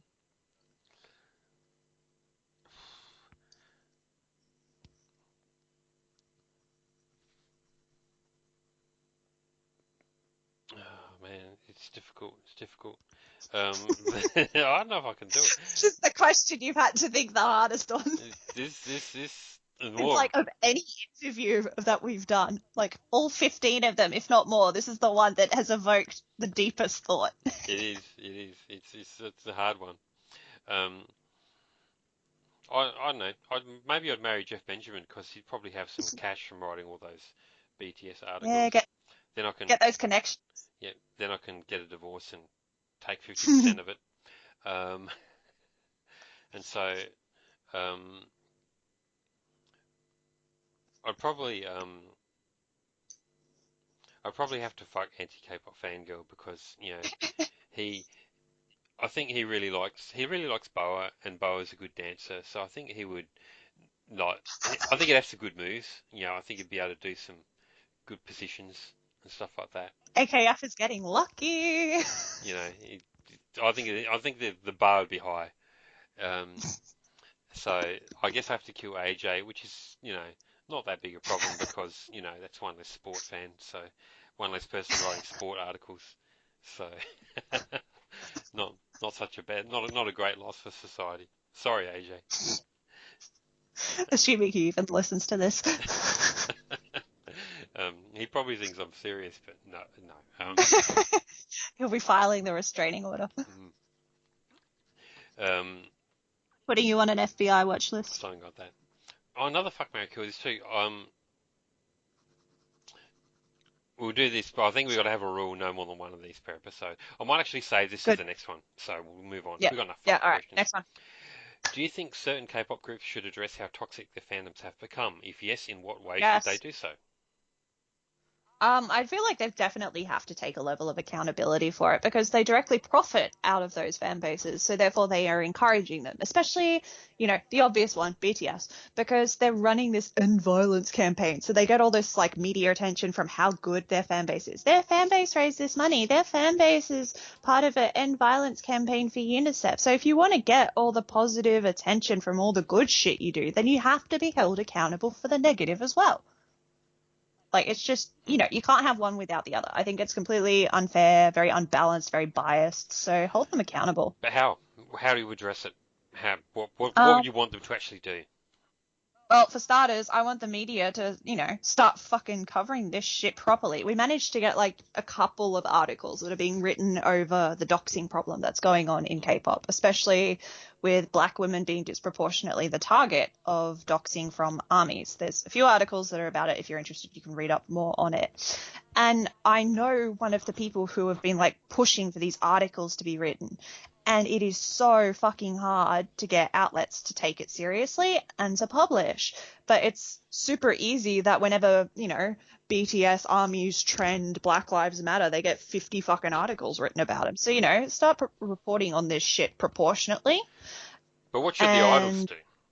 Or what could they um, do? What would make a difference? what was I know that EXO have done it before in terms of when the Sarsangs crossed the line by like going to Baekhyun's brother's wedding, I think was one of the situations. Or there's a few other idols who when Who's they that? have like people phoning them when they're trying to have a V live, they'll be like, "Oi, fuck it, cut it out, no more," kind of stuff. So it's Mm, like they need to even just like address it in a general level when they see things that are happening, being like, put out a tweet or whatever saying stuff like, um like, please stop harassing this person if the fandom is dogpiling someone. mm, Or even speak about it a bit more generally in terms of like, we're super grateful for our fandom, but we also have these issues where certain people are giving the rest of them a bad name. And it's like, it's hard to really just give a blanket solution that would immediately fix things because it's been a long running problem that only gets worse the longer it remains unaddressed. mm. So there's not an immediate fix, but it's something that needs to be called out more by the artists, by reporters, by management, by other fans. And it's just, Yeah, it's just one of many things that piss me off about K-pop in general. But, the odds of it ever actually being changed, unlikely. Next question. Um, and I'll We're at an hour 30. How many more do we have? I only got about 5 or 6. Yes! Under Um, 2 hours. Recently, I was thinking about the serious injuries that Wendy from Red Velvet obtained in 2009 during her rehearsals for SBS Gayo Daejeon. As I've been interested in K-pop since 2012, I remember many incidents over the years of idols performing on visibly unstable stages and under unsafe Yep, conditions, and it's very yep. frustrating and saddening as a fan to see such things. Hmm. I was wondering what both of your thoughts on this topic were. What factors do you believe contribute to unsafe performance conditions? Specifically to Wendy's situation, what do you think of how SM and SBS have publicly reacted to the accident? Oh, I think it's bullshit. So in terms of SBS, like SBS put out a really half-assed apology and then refused to address the situation again. And then they'll continue writing articles about like, other examples of K-pop idols being poorly treated. I'm like, this is you. And I know that this happens really frequently in the industry because it's cost-cutting measures. So whatever these companies can do to keep more of the money in their pocket rather than being funded into proper stage care and stage management, they're going to cut those corners because they're all about making as much money for themselves as possible and not about actually caring about their artists. Again, to use Big Hit as my example, there was another one of those videos in their documentaries, another example of how stupid armies are as well, because the stage started collapsing when they were performing. I'm pretty sure it was Idol because it was one of those songs where they do a lot of heavy jumping on stage. Stage starts shaking. So the staff run under the stage and are literally holding the stage up with their hands.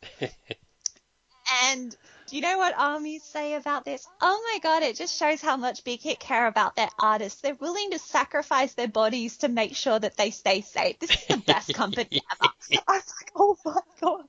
If they actually cared about the artists, they would never have let them go on that flaky ass stage in the first place. Like, there was a concert that Twice actually pulled out of because JYP said this stage is shit. We're not setting them up on there because it's not safe. Mm. So there's an example of one agency who seems to at least do more than the bare minimum. But you've got fans that are so fucking stupid. They will call blatantly dangerous conditions the epitome of best company ever. So it's, it's laughable. It is laughable. You gotta laugh or else you'd cry. Yeah, that's it. No, I agree with this. Um, yeah, I It's capitalism. I know enough It's about really staging to know that, it's that corners can be cut and things happen because people don't want to spend the money to do the right checks and all that sort of stuff. And that's peak capitalism. It's all about the money and cutting corners as much as you can to maximize profits. Fuck the people who work for you. next question. Superstar game update. What are your favorite songs to play? Ugh, I'm so angry about Superstar games ever since they just cut the BTS, Superstar BTS. I'm still infuriated by that. It happened so long ago, but I just can't play the game anymore because I invested so much time. And this is why I don't game in general because, this is a mobile game. Imagine if I was actually invested in like the shit like World of Warcraft or whatever. Mm. And this happened. But I had invested not money because I'm not stupid, but I'd invested a lot of time and I had like a perfect Prism R card deck all powered up to 50 max scores. And they just we're not playing this game anymore because Big Hit have their own net marble thing now. So they just like Let's got rid of it. ruined everything. And I'm like, they signed GFriend up, and I'm like, this makes no sense. GFriend are technically under BTS or Big Hit labels, so why are GFriend creating a game on Superstar when BTS just cancelled their game? So, I'm assuming the same thing that Big Hit did to BTS. They're going to probably pull GFriend from whenever they do eventually make their own rhythm game. So I'm not about to invest all that time into building a good deck. The only one that I have is Superstar William, and I 3-starred the entire game on hard mode when the game got initially released. And they update songs, but it's like, I completed the game once. I don't need to do it again. And the whole thing about collecting cards and powering them up, the power up is different in Superstar William, and I really don't like it because in Superstar BTS you could power up the cards and it's just like it costs more coins or it costs more RP to power up a higher card, but it was just guaranteed that the cards would go into it and power it up and work. In Superstar William, it costs more, and then there's like chance. So you can spend 20,000 RP to power up an art card, but there's no guarantee that the card will actually power up. So it's a lot of waste, and I don't like it, so I don't play it that much. Cool. Next question.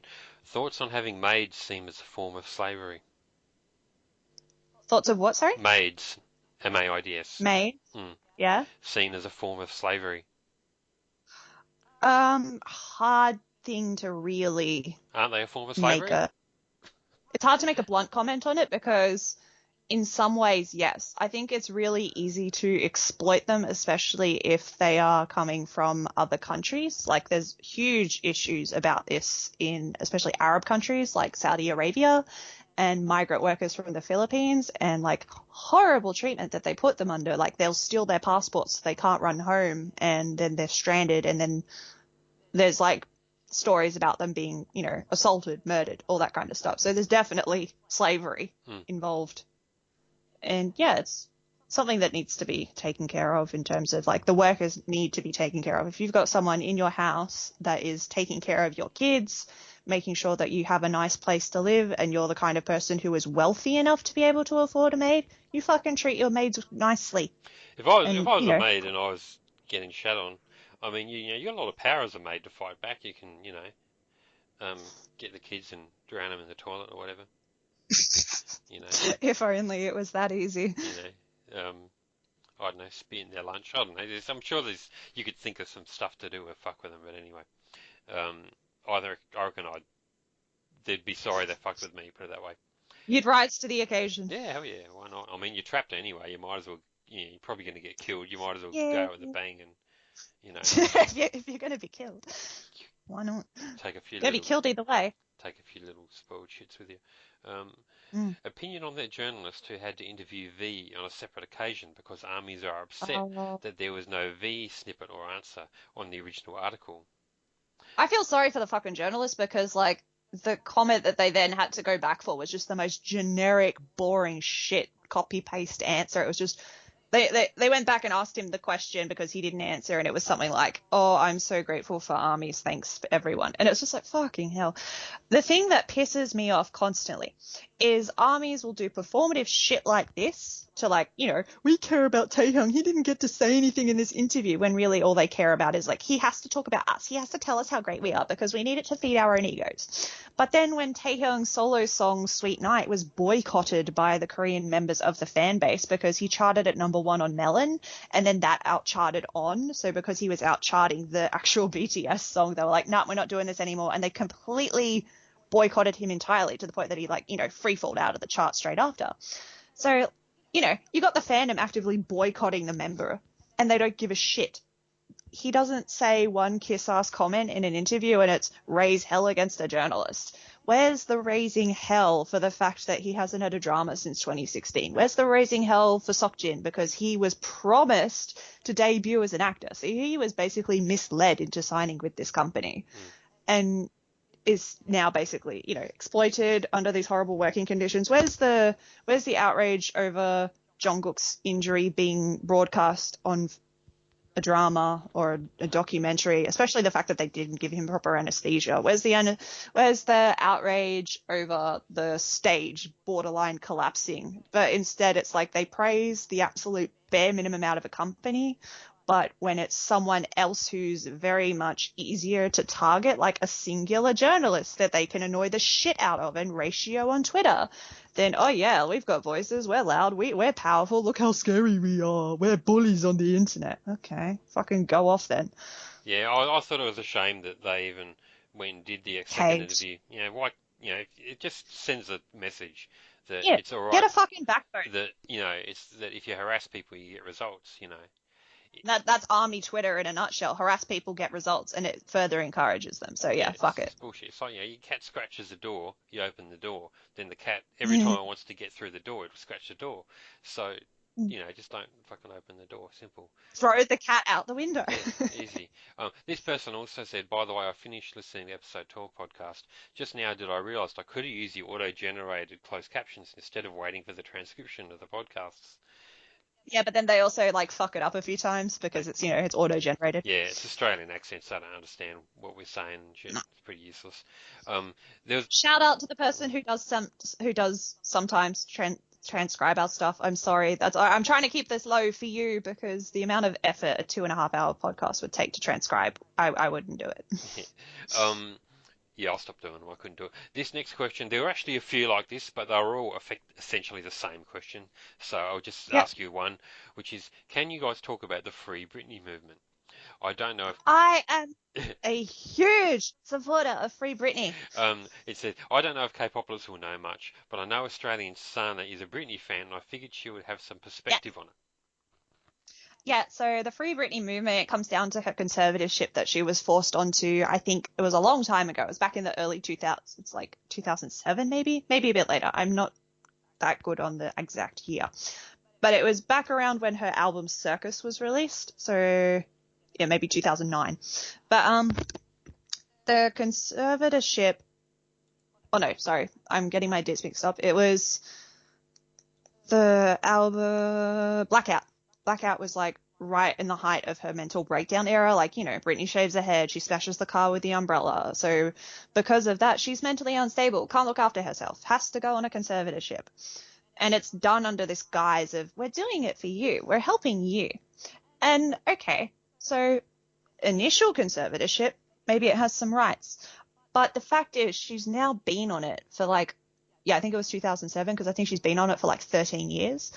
And it's super, super restrictive. Conservatorships are not meant to be that long, and it's meant to be for people who are severely, I can't think of the right word. It's disabled or have dementia or in very serious conditions where they cannot physically look after themselves. And then Britney has shown herself to be, maybe not at the peak that she was in her, debut era, but she's showcased herself as being a functional adult.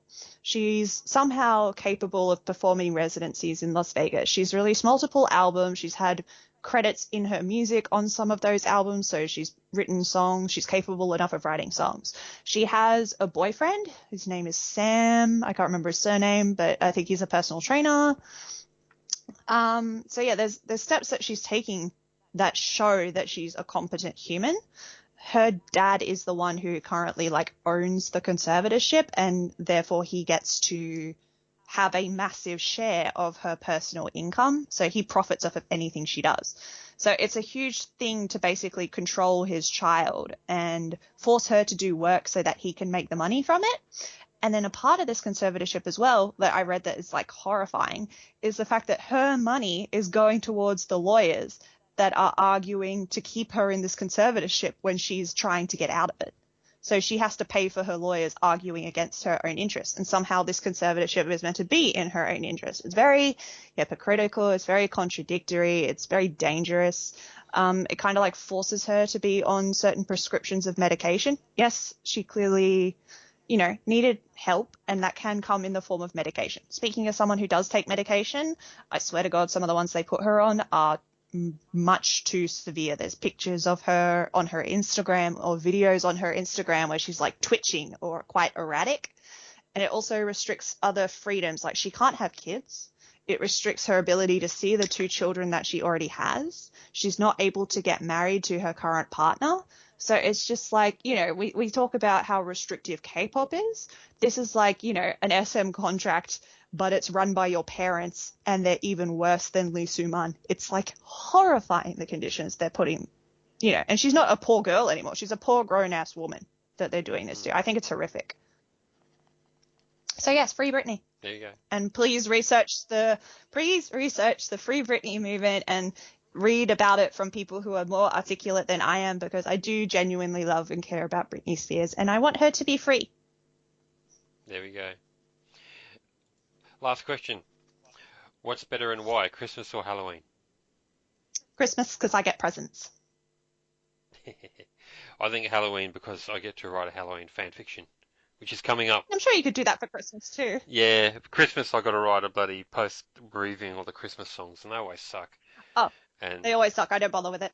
so, What I would say though, this year when we're doing like you do your best of lists mm, towards the end of the year, I'll like send you my own best of list. I won't do a worst of list because it would just be dynamite 20 times, mm, but otherwise a best of list, I'll send you that. And then I'll criticize your worst of list as well. okay, Because I know that you don't like Barbie by the CLC Girl when that is like one of the best songs of the year. So that's just like a crime against humanity to not like that song. sucked in. You send me a little list you want, it's not going to make any difference.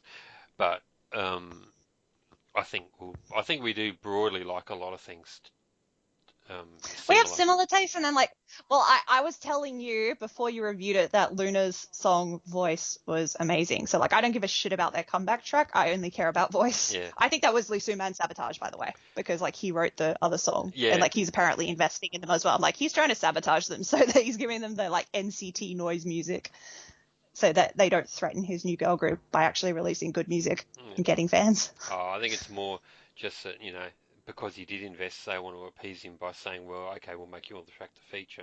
If he puts all that money in and then they don't make his track to feature, then, well, he's probably not going to keep Yeah, putting the money in, is he? So, such a waste because voice is such a good song. hey, I think at least people obviously realise that in the Lunar camp because Yeah, they're doing it on live yeah, stages. So, yeah. there you go. It's better than nothing. Yes. Anyway, that is it. Thank you once again. We only went for 2 hours that time instead of 2.5.